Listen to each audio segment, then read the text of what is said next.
The Simpleton. There lived, once upon a time, a man who was as rich as he could be, but as no happiness in this world is ever quite complete, he had only one son, who was such a simpleton that he could barely add two and two together. At last his father determined to put him up with his stupidity no longer, and giving him a purse full of gold, he sent him off to seek his fortune in foreign lands, mindful of the adage, "How much a fool that's sent to Rome excels a fool that stays at home." Moscione was the youth's name, and mounted a horse and set out for Venice, hoping to find a ship there that could take him to Cairo. After he had ridden for some time, he saw a man standing at the foot of a poplar tree, and said to him, "What's your name, my friend? Where do you come from, and what can you do?" The man replied, "My name is Quick as Thought. I come from Fleet-town, and I can run like lightning." "I should like to see you," returned Moscione. "Wait a minute, then," said Quick as Thought, "and I will show you that I am speaking the truth." The words were hardly out of his mouth when a young doe ran right across the field as they were standing there. Quick as Thought let her run a short distance in order to give her a start. Then he pursued her so quickly and so lightly that you could not have tracked his footsteps in the field had been strewn with flour. In a few springs he had overtaken the doe, and had so impressed Moscione with his fleetness of foot that he begged Quick as Thought to go with him, promising at the same time to reward him handsomely. Quick as Thought agreed to the proposal, and they continued on their journey together. They had hardly gone a mile when they met a young man, and Moscione stopped and asked him, "What's your name, my friend? Where do you come from, and what can you do?" The man thus addressed answered promptly, "I'm called Hare's Ear, and I come from Curiosity Valley, and if I lay my ear on the ground without moving from the spot, I can hear everything that goes on in the world, the plots, the intrigues at court and cottage, all the plans of mice and men." "If that's the case," replied Moscione, "just tell me what's going on in my home at present." The youth laid his ear to the ground, and at once reported, "An old man is saying to his wife, 'Heaven be praised that we got rid of Moscione, for perhaps when he has been out in the world a little, he may gain some common sense and return home less of a fool than he was when he set out.'" "Enough, enough," cried Moscione. "You speak the truth, and I believe you. Come with us, and your fortune's made."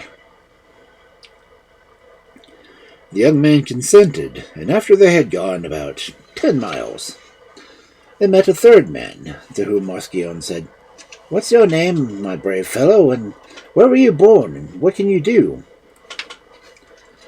The man replied, "I'm called Hit the Point.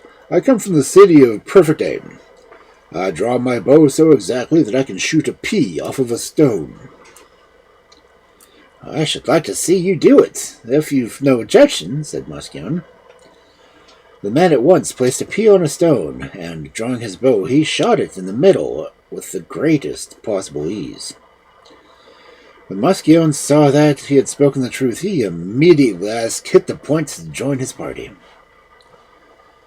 After they had all traveled together for some days, they came upon a number of people who were digging a trench in the blazing sun. Moscione felt so sorry for them that he said, "My dear friends, how can you endure working so hard in the heat that could cook an egg in a minute?" But one of the workmen answered, "We are fresh as daisies, for we have a young man among us who blows on our backs like the west wind." "Well, let me see him," said Marcus one. The youth was called, and Moscione asked him, "What's your name, where do you come from, and what do you do?" He answered, "I'm called Blowblast. I come from Windtown, and with my mouth I can make any winds you please. If you wish a west wind, I can raise it for you in a second. If you prefer a north wind, I can blow these houses down before your eyes." "Seeing is believing," returned the curious Marscone. Blowblasts at once began to convince him the truth with his assertion. First he blew so softly that it seemed like a gentle breeze in the evening, and then he turned round and raised such a mighty storm that he blew down a whole row of oak trees. When Muscione saw this, he was delighted and begged Blowblast to join his company. And as they went on their way, they met another man whom Muscione addressed as usual. "What's your name? Where do you come from, and what do you do?" "I'm called Strongback. I come from Powerborough, and I possess such strength that I can take a mountain on my back, and it seems like a feather to me." "Well, if that's the case," said Muscione, "you're a clever fellow, but I should like some proof of your strength." Then Strongback loaded himself with great boulders of rocks and trunks of trees, so that 100 wagons could not have taken away all he carried on his back. When Muscione saw this, he prevailed on Strongback to join his troop, and they all continued their journey until they came to a country called Flowervale. Here there reigned a king whose only daughter ran as quickly as the wind, and so lightly that she could run over a field of young oats without bending a single blade. The king had given out a proclamation to anyone who could beat the princess in a race should have her to wife, but all that failed in the competition would lose their heads.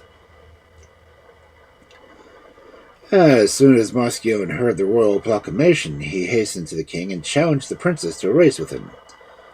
But on the morning appointed for the trial, he sent word to the king that he was not feeling well, and that he could not run himself. He would supply someone else to take his place. "It's just the same to me," said Cantella, the princess. "Let anyone come forward that likes. I'm quite prepared to meet him." At the appointed time for the race, the whole place was crowded with people anxious to see the contest, and, punctual to the moment, quick as thought, and Cantella, dressed in a short skirt and very lightly shod, appeared at the starting point. Then a silver trumpet sounded, and the two rivals started their race, looking for all the world like a greyhound chasing a hare. But Quick as Thought, true to his name, outran the princess, and when the goal was reached, all the people clapped their hands and shouted, "Long live the stranger!" Cantella was much depressed by her defeat, but as the race had to be run a second time, she determined she would not be beaten again. Accordingly, she went home and sent Quick as Thought a magic ring, which prevented the person who wore it not only from running, but even from walking, and begged that he would wear it for her sake. Early next morning, the crowd assembled on the racecourse, and Cantella and Quick as Thought began their trial afresh. The princess ran as quick as ever, but poor Quick as Thought looked like an overloaded donkey and could not go a step. Then Hit-a-Point, who heard about the princess's deception from Here's Ear, when he saw the danger his friend was in, seized his bow and shot the stone out of the ring Quick as Thought was wearing. In a moment, the youth's legs became free again, and in 5 bounds he had overtaken Cantella and won the race. The king was much disgusted when he saw that he must acknowledge Muscione as his future son-in-law, and summoned the wise men of his court to ask if there was no way out of the difficulty.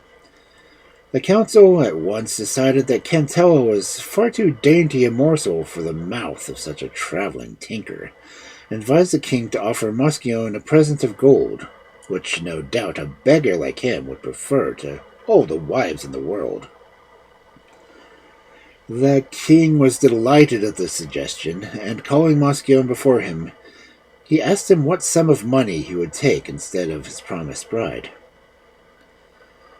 Muscione first consulted with his friends, and then answered, "I demand as much gold and precious stones as my followers can carry away."